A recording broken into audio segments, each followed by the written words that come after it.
این زنی صاحبدل و هنرمند فیضی‌گل نظرова میباشد. او زنی خوشبخت است. معلومات عالی هنری رسومی و نقاشی دارد. با حلیمی و خاکساری موقع خود را در حیات اولیوی پیدا نموده است.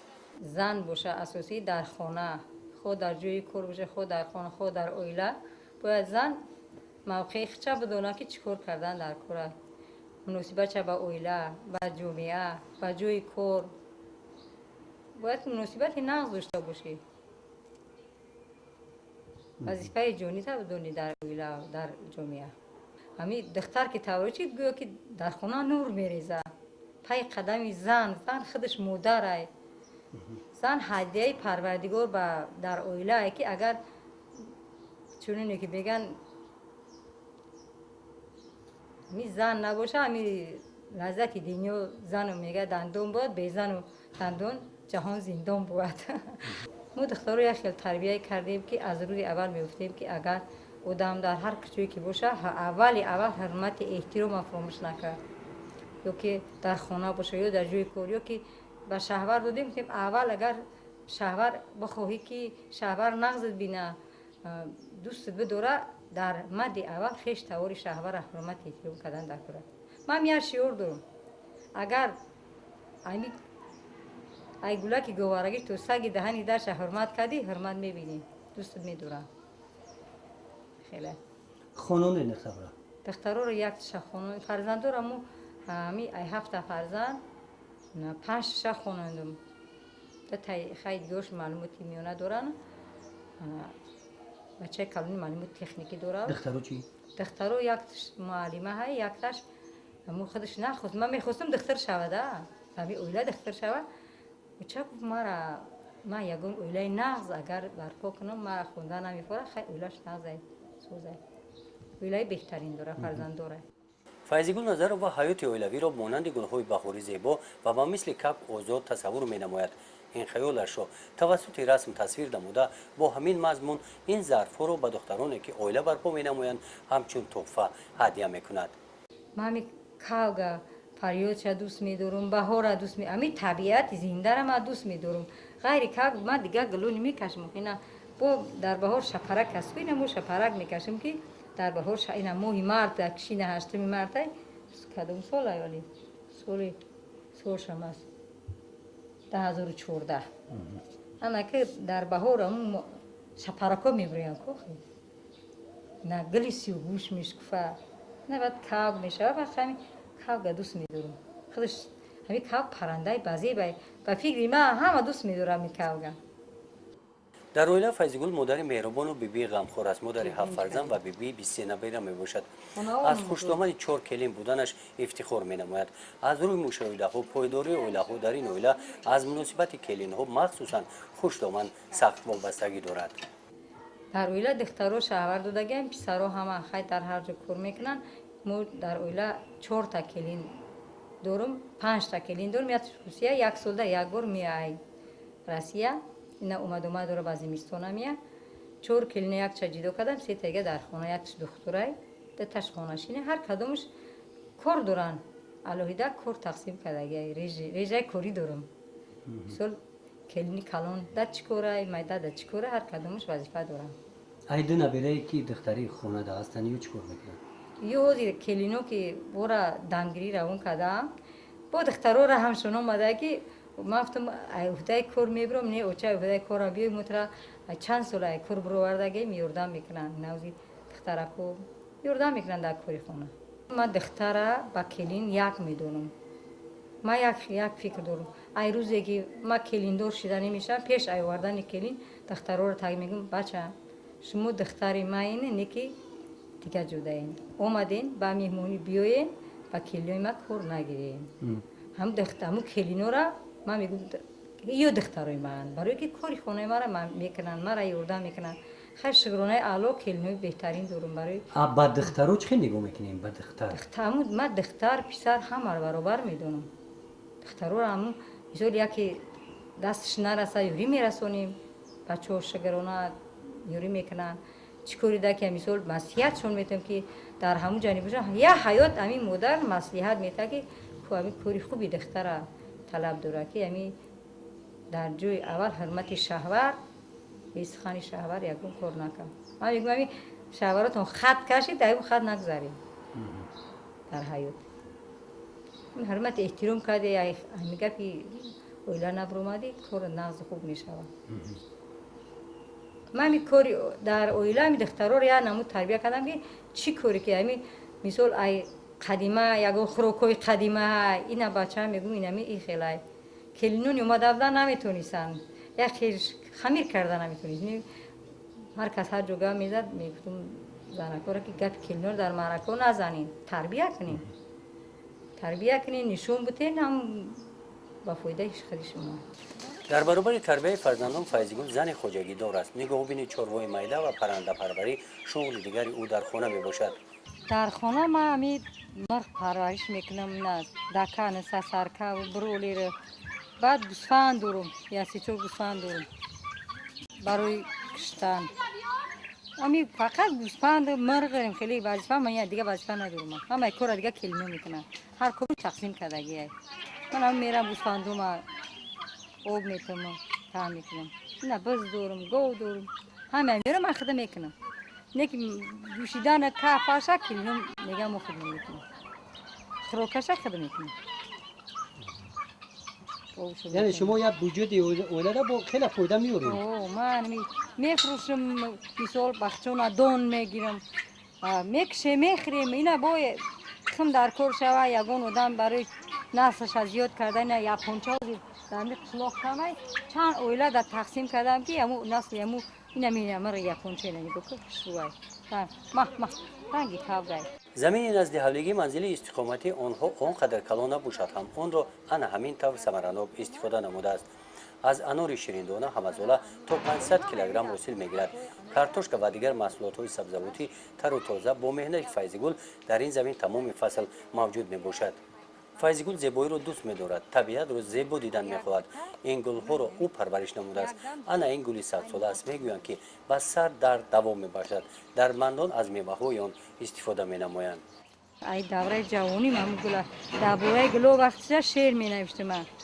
بهار میشید شعر می نوشتم خیلی بس کم شعر نوشیدم اونی که می پرورم شد گلی همیشه بهار دارم گلی آلویی دارم و می کاکتوسای نمی چند نمو دارم اونجا هستن بعد با خیلی نمود گلو بسیارانه میروز دیگه کم نموشونم میدونم اگر چند نمود گل دارم یک 10-12 نمود گل بسیارتر دارم همین گلا بیشتر زن پرورش میکنه یا مرد امی هست آدمی است که مردم هست های امی روز یک آدم بود که من گل دوست می‌دارم میخوام گلم پرورش کنم تو مایلی مردم بسیارتر زن ها زیبایی را دوست می‌دارم باید اگر امی زیبایی زن بسیارتر امی گل میشود گل پرورش کرد زیبایی توزگی را نقض می‌بینه در تربیت فرزندان و نبیره‌ها فیضگل سهمی ارزنده دارد نبیره‌ها بیویشان را دوست می‌دارند با او پیروی می‌نمایند دخترها ما با نون پزی خروک پزی چی هنری که باشه من نشون دادگیم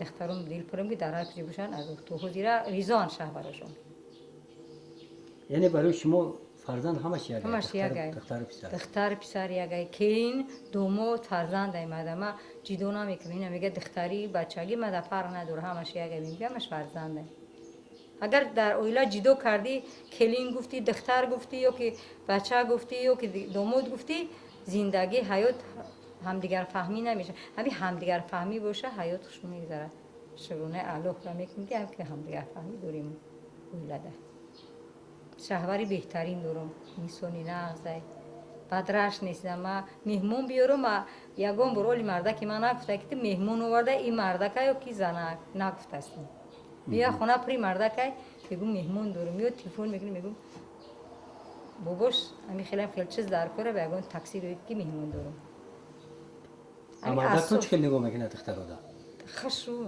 هم رنگی هم کلینو دختر رو یا خیلی نگاه میکنه سال 2018 به حیات اولوی فیضگل 40 سال پر می شود در حیات اویلاداری او خود را زنی خوشبخت می شمارد از طرف حکومت جمهوری تاجیکستان سال 2015 قرار در باره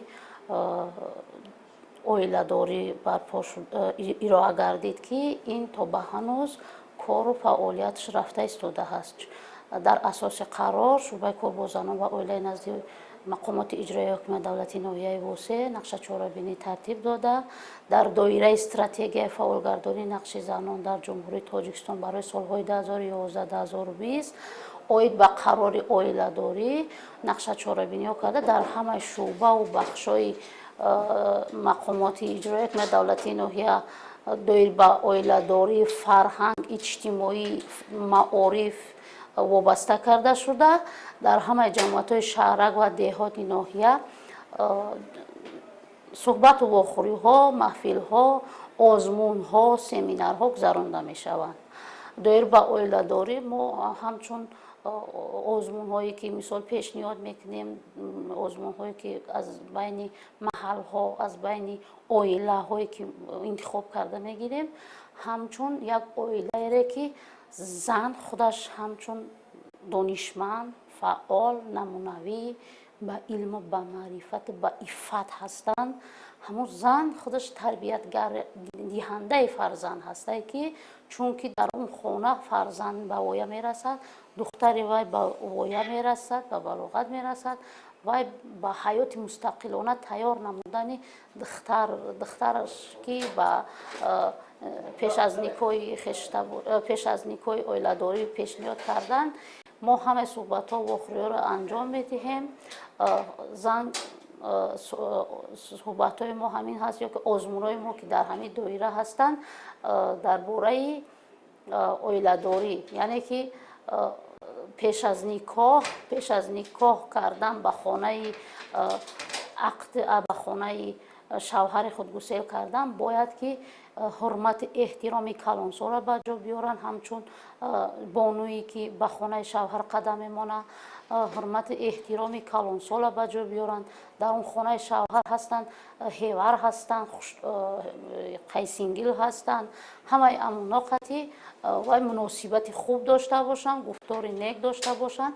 ҳамаи ино дар доираи оиладорӣ мешавад ки зан ба фарзанди худаш тарбияи оиладориро пешниҳод кунад, тарбияро боомӯзонад ки дар зиндагӣ дар мушкилоти оиладорӣ қаноат карда тонад. қаҳрамони дигари гузориши мо зулфия мебошад. ӯ қаҳрамон модар аст. 10 фарзандро калон карда соҳиби хона ӯ дар кардааст.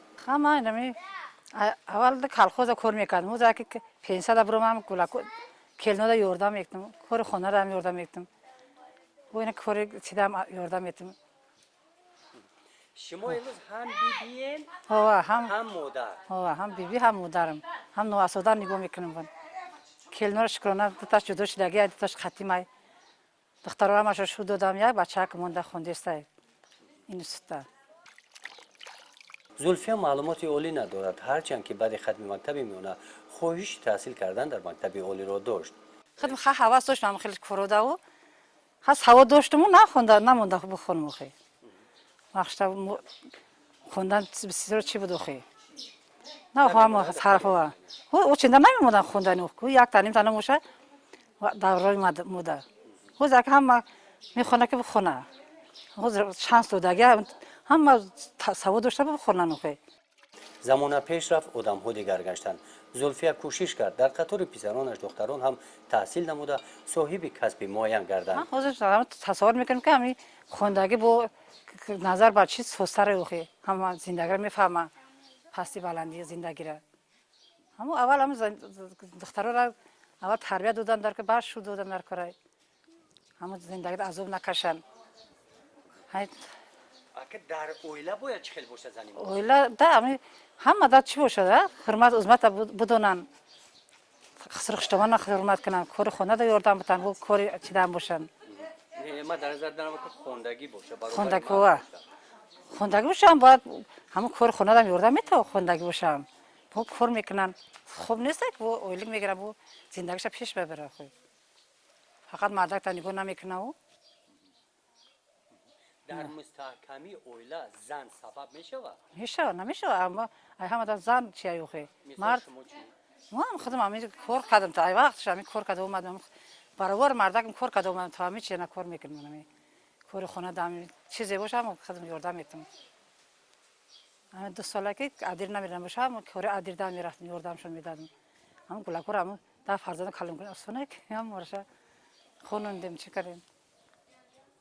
شکرانه منت کردیم شکرانه مشخص خودشون بخشونن از زندگی تاش چی ندارن خو شما در اویله خودتون برابر مردکتون برابر میشمورید وا برابر با مردک